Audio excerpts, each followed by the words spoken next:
Тағы бер мөһим һорау безнең илдә актуаль күп гаиләләр өсөн. Башкорт катыны урыс кешеһенә кияүгә сыгып, яшәй икән, катыны 5 кат намазда кулынан килгәнсә уразалар тота, ул катынның намазлары кабул буламы икән дип һорайҙар.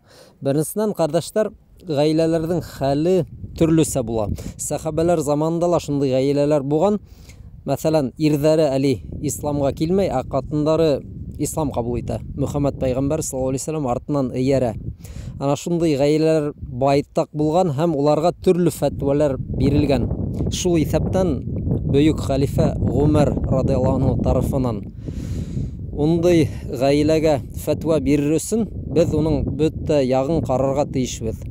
Кайһы бер галимдар әйтә, әгәр катыны мусулман, ире мусулман түгел икән, ул катын иреннән китергә тиеш дип.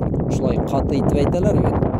Ханафи мәзһәбендә бу фәтва кайһы бер галимдар әйткән, уларга күпмелер вакыт бирелә, әгәр ире теге уйларга риза икән, ислам дин өйрәнеп, бәлки ул да күнеп китер.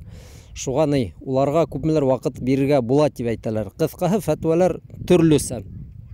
Ниндәйҙер айырым билдәле гаиләгә фәтва бирер өсөн без уның хәлен яҡшылап белергә тейешбез. Ире, мәсәлән, мусулман түгел, ләкин ул ислам диненә нисек ҡарай, теге намаҙға баҫырға ризамы, юҡмы, йәки бөтөнләй мусулман түгел, ә христиан, мана бында һорауҙа әйтелгән бит инде, урыҫ, ул ваҡыт ул нисегәрәк мана ҡарай ҡатынының диненә, ҡамасаулаймы, ҡамасауламаймы, мына бының бөтә яғы ла ҡаралырға тейеш. Ҡыҫҡаһы, бер төрлө генә фәтүә юҡ, кемгәлер оҡшамаһа ла. Ҡатындың намаҙҙарына, ураҙаларына килгәндә, әлбиттә, беҙ улар ҡабул булмай, сөнки ул кафыр менән йәшәй тип әйтә алмайбыҙ. Әлбиттә, намаҙҙары ла, ураҙалары ла ҡабул була, ә мына ире менән йәшәргә кәрәк микән, юҡ микән, был айырым мәсьәлә. Ләкин намаҙға һәм ураҙаға был ҡағылмай.